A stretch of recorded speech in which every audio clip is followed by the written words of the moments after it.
الله أكبر الله أكبر الله أكبر لا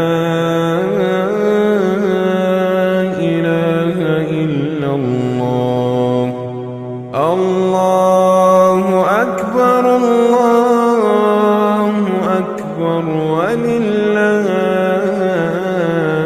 الحمد. السلام علیکم ورحمۃ اللہ وبرکاتہ۔ عید الفطر کی مسرت و سعادت سے مالا مال ہونے والوں، آج عید کا بابرکت دن ہے۔ ماہ رمضان کا روزہ رکھنے کے بعد ہم اور آپ اس مبارک دن کا استقبال کر رہے ہیں۔ رمضان میں ہم نے بحمد اللہ اطاعت و عبادت اور صیام و قیام کا اہتمام کیا اور ایمان و یقین اور تقوی و طہارت کی دولت حاصل کی۔ بلا شبہ یہی حقیقی دولت اور عمدہ توشہ ہے۔ فإن خیر الزاد التقوی، پس یقیناً بہترین توشہ اور زاد راہ تو تقوی ہے، کیونکہ مخلوق کے درمیان کسی کو تقوی ہی سے فضیلت اور فوقیت حاصل ہوتی ہے، اور اسی کی برکت سے اس کو اللہ کے نزدیک تکریم و منزلت نصیب ہوتی ہے۔ باری تعالی جل جلالہ کا فرمان عالی شان ہے، یا ایہا الناس انا خلقناکم من ذکر وانثی وجعلناکم شعوبا وقبائل لتعارفوا ان اکرمکم عند اللہ اتقاکم ان اللہ علیم خبیر۔ اے لوگو، ہم نے تم کو ایک مرد اور ایک عورت سے پیدا کیا ہے اور تم کو مختلف قومیں اور مختلف خاندان بنایا تاکہ ایک دوسرے کو شناخت کر سکو۔ اللہ کے نزدیک تم سب میں بڑا شریف وہی ہے جو سب سے زیادہ پرہیزگار ہو۔ بلا شبہ یہ اللہ تعالیٰ کی عظیم قدرت اور اس کی بلیغ حکمت ہے کہ اس نے انسانوں کو مختلف خاندانوں اور متعدد قبیلوں میں پیدا کیا تاکہ ان کی شناخت ہو سکے، ایک دوسرے کو پہچاننے میں آسانی ہو اور لوگ آپس میں تعلق اور رابطہ رکھ سکیں۔ پھر اللہ رب العزت نے یہ حقیقت واضح فرما دی ہے کہ اس کے نزدیک انسانوں کو باہمی فضیلت و فوقیت محض حسن اخلاق اور اعلیٰ صفات و کردار سے حاصل ہوتی ہے۔ اللہ اکبر اللہ اکبر اللہ اکبر اللہ اکبر اللہ اکبر وللہ الحمد۔ میرے مومن دوستو اور عید کی خوشیاں منانے والوں، تعارف اور شناخت سے آپسی الفت و محبت زیادہ ہوتی ہے، اور مسلمانوں کی یہی شان ہوتی ہے کہ وہ ایک دوسرے سے میل جول رکھتے ہیں اور باہم الفت و محبت کرتے ہیں۔ نبی کریم صاحب خلق عظیم صلی اللہ علیہ وسلم کا ارشاد گرامی ہے، المؤمن یألف ویؤلف۔ مومن کی یہ شان ہوتی ہے کہ وہ لوگوں سے الفت و محبت کرتا ہے اور لوگ اس سے الفت و محبت کرتے ہیں۔ الغرض آپسی میل جول سے لوگوں کے درمیان تعلق اور تعاون بڑھتا ہے، اور اللہ رب العزت کے اس فرمان پر لوگوں کا عمل ہوتا ہے، وَتَعَاوَنُوا عَلَى الْبِرِّ وَالتَّقْوَى، اور نیکی اور تقوی میں ایک دوسرے کی اعانت کرتے رہو۔ اس طرح پہچان و تعارف سے سب کی کوششیں مشترک ہوتی ہیں، افراد کی قوتیں اور صلاحیتیں مل جل کر مکمل ہوتی ہیں، اور زمین کی تعمیر و ترقی میں نیز تہذیب و ثقافت کو روشن کرنے میں سب کے تجربات متحد ہوتے ہیں۔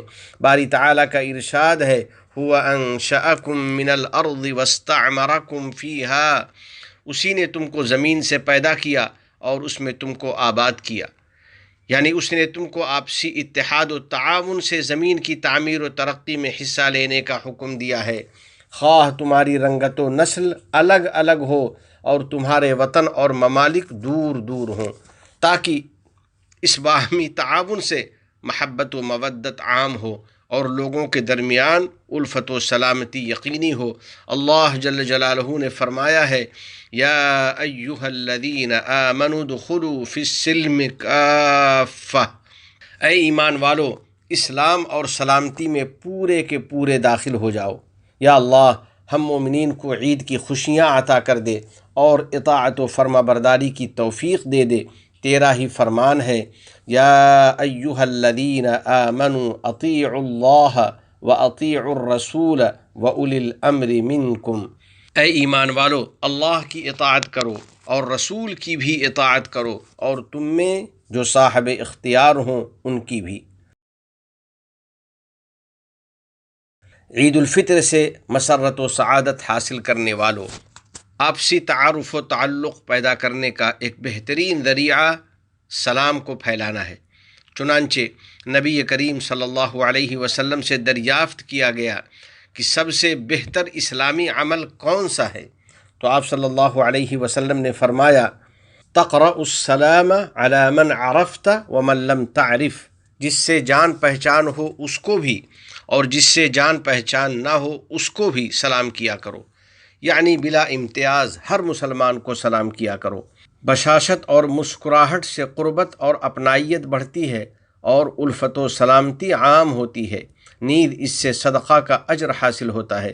رسول اکرم صلی اللہ علیہ وسلم کا ارشاد ہے، تبسمک فی وجہ اخیک لک صدقہ، اپنے بھائی کے سامنے تمہارا مسکرانا اور اس سے مسکرا کر ملنا صدقہ ہے۔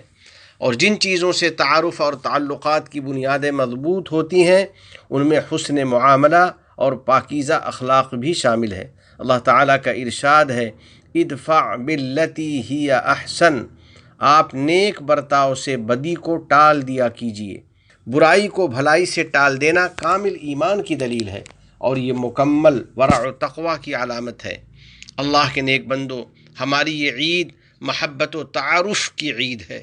ہمیں عید پر اپنے گھروں کو الفت و شادمانی سے معمور کر دینا چاہیے، اپنے عزیزوں اور رشتہ داروں سے ملاقات کرنی چاہیے، فقیروں اور مسکینوں کے ساتھ احسان و کرم کرنا چاہیے، اور یتیموں، بیواؤں اور محتاجوں کا دل خوش کر دینا چاہیے، تاکہ ہمیں عید کی حقیقی خوشی حاصل ہو اور بھرپور مسرت و شادمانی نصیب ہو۔ ہر قسم کی خرافات سے ہم کو بچا لے، ہماری اولاد کو ہماری آنکھوں کی ٹھنڈک بنا، ہم پر باران رحمت نازل فرما، ہمارے والدین، عزیز و اقارب اور پوری امت مسلمہ کی مغفرت فرما۔ متحدہ عرب امارات اور عالم اسلام سمیت پوری دنیا کو امن و امان کا گہوارہ بنا۔ اس ملک کے حکمراں، عوام اور مقیمین کو ہر قسم کے شرور و فتن سے محفوظ فرما۔ وفقنا اللہ وإیاکم لصالح الاعمال، وصلی اللہ علی سیدنا ونبینا وحبیبنا محمد وعلى آلہ وصحبہ اجمعین وعلى من تبعهم بإحسان إلى يوم الدین۔ والسلام علیکم ورحمۃ اللہ وبرکاتہ۔